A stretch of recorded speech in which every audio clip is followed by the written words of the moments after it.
خيركم من تعلم القرآن وعلمه۔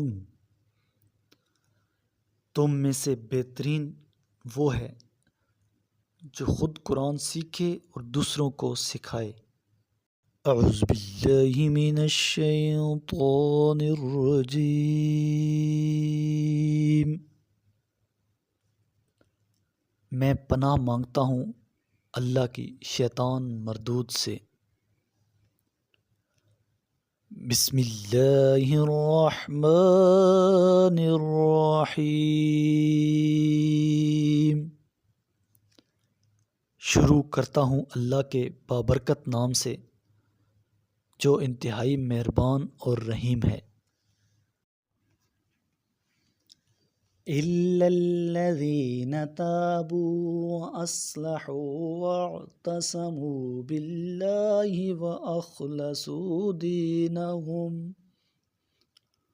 وَأَخْلَصُوا دِينَهُمْ لِلَّهِ فَأُولَئِكَ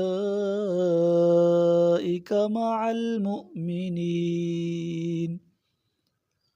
وَسَوْفَ يُؤْتِ اللَّهُ الْمُؤْمِنِينَ أَجْرًا عَظِيمًا۔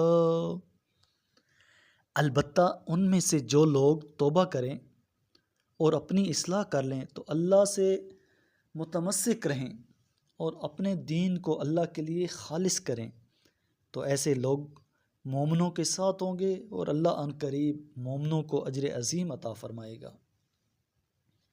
ما يفعل الله بعذابكم إن شكرتم وآمنتم وكان الله شاكرا عليما۔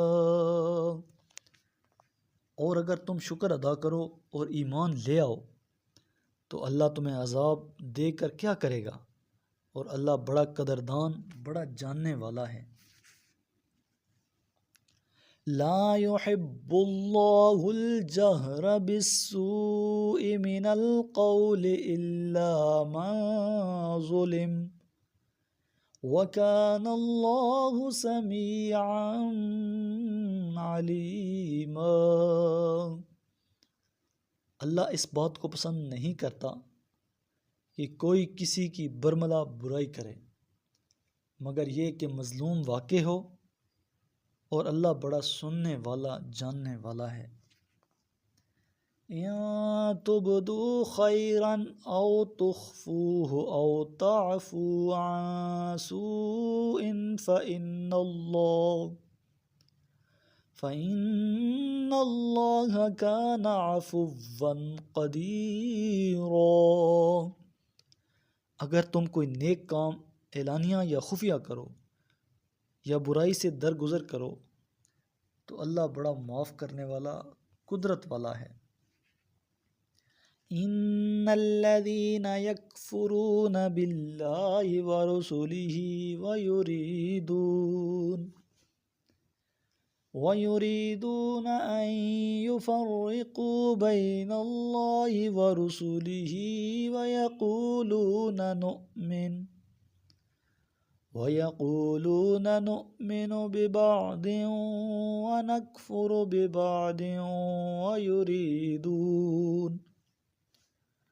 ويريدون أن يتخذوا بين ذلك سبيلا۔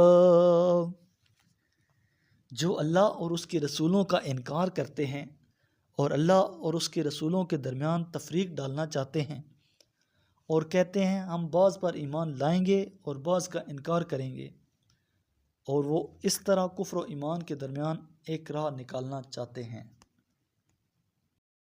میرے محبوب کریم علیہ الصلاۃ والسلام نے ارشاد فرمایا، اقرأ القرآن، قرآن کی تلاوت کیا کرو، فإنہ یأتی یوم القیامت شفیعا لأصحابہ، یہ قیامت کے دن اپنے پڑھنے والوں کا سفارشی بن کر آئے گا۔